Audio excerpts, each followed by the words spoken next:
Emily met Michael back in high school. They both attended the same English courses. From the very first day, she liked the handsome, confident young man who seemed to grasp everything instantly. She started sitting next to him during tests, and before long, they shared a desk permanently. A bit later, Michael asked her out. He loved the feeling that he was no longer a lonely wolf but someone's real boyfriend. Emily was his first girlfriend, and he wanted everything between them to be perfect. After graduating from college, the young man proposed to his beloved, and she joyfully accepted the ring. Getting married had been one of her dearest dreams. The couple rented an apartment, moved in together, and began planning their future celebration. Time went by, and the wedding date they had chosen at the registry office was getting closer. They enjoyed living together, but Michael started noticing that someone else had been in the apartment while he was away. Sometimes 2 cups stood drying on the rack, or the shoehorn wasn't where he'd left it in the morning. He asked Emily about it, but she just smiled and said her friends had dropped by. Her friends did visit quite often, but Michael didn't want to forbid them. He didn't want to upset his fiancée. The wedding preparations continued. The dress was bought, the host chosen, and the restaurant paid for. Emily eagerly awaited the final touches, the bridal bouquet, the name tags for guests, and all those little details she believed created the unique wedding mood. Michael enjoyed watching his beloved choose everything with such happiness in her eyes. He rarely took part in the process. Sometimes Emily asked for his opinion, but mostly she decided everything herself, which suited him just fine. Taking care of the wedding planning wasn't part of his plans. He preferred to focus on earning money for their future. His fiancée completely agreed. One evening, Michael came home earlier than Emily. She arrived about an hour later, cheerful and carrying several bags full of wedding decorations. "Hey, sweetheart," he smiled as he warmed up their dinner. "Hey," she kissed him on the cheek. "Where were you?" he asked, placing food on their plates. From the bathroom, while washing her hands, Emily shouted that she'd been out with Ryan picking up some orders. Ryan was Michael's younger brother. The relationship between them had always been tense. Despite only a 3-year age difference, they were complete opposites, so much so that even their mother couldn't understand it. Level-headed and calm Michael had been shocked by his younger brother's wild behavior since school. Ryan had tried cigarettes at 12 and lived a reckless life ever since. Michael clenched his teeth. He didn't want his brother involved in their wedding at all. If it were up to him, Ryan wouldn't even be invited, but their mother would have been deeply offended, so he sent the invitation reluctantly.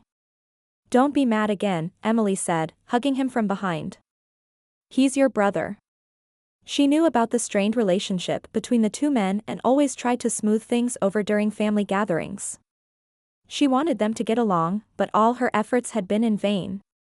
Michael worked at a factory alongside his best friend, Ben. One morning he complained that Ryan had borrowed money again. "I swear, I just want to tell Mom everything, but she'll only blame me again," he sighed. "I saw Emily with him the other day," Ben said, changing into his work uniform. They were having coffee at the mall. Those words made Michael boil inside. He couldn't understand why his fiancée spent so much time with that useless Ryan. He'd rather see him disappear for good. When he shared his thoughts with Ben, his friend quietly asked if Michael had ever considered that Emily might be cheating. "Are you out of your mind?" Michael snapped, shoving him playfully. "Don't you ever say that about my Emily." But the idea stuck in his head.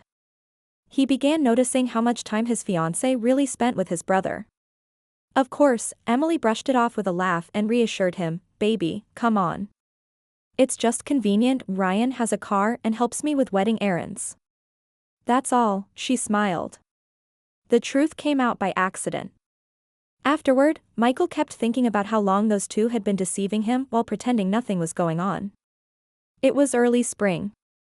Snow still covered the ground, and the wind was so strong that just leaving the building felt like a challenge. Perhaps it was one of those winds that gave Michael a cold.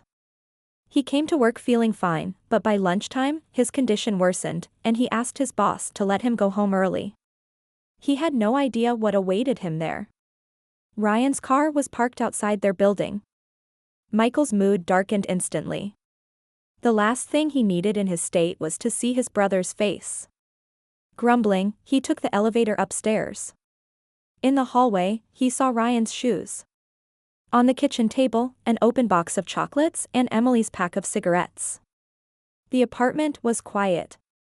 In their bedroom, 2 people were sleeping, Emily, completely naked, and Ryan. At first, Michael couldn't believe his eyes. He thought his fever was causing hallucinations. But no, the 2 people lying before him were his fiancée and his younger brother, wrapped in each other's arms. On the floor lay an opened box of condoms. As Michael stared at it, Ryan woke up and looked straight at him. He jumped up, startling Emily awake. She grabbed a blanket and crawled to the far end of the couch. Michael stood frozen, speechless. He knew Ryan was physically stronger, he worked as a bouncer at a club, hit the gym often, and could knock him out with one punch. And since Ryan was clearly drunk, Michael knew confronting him was pointless.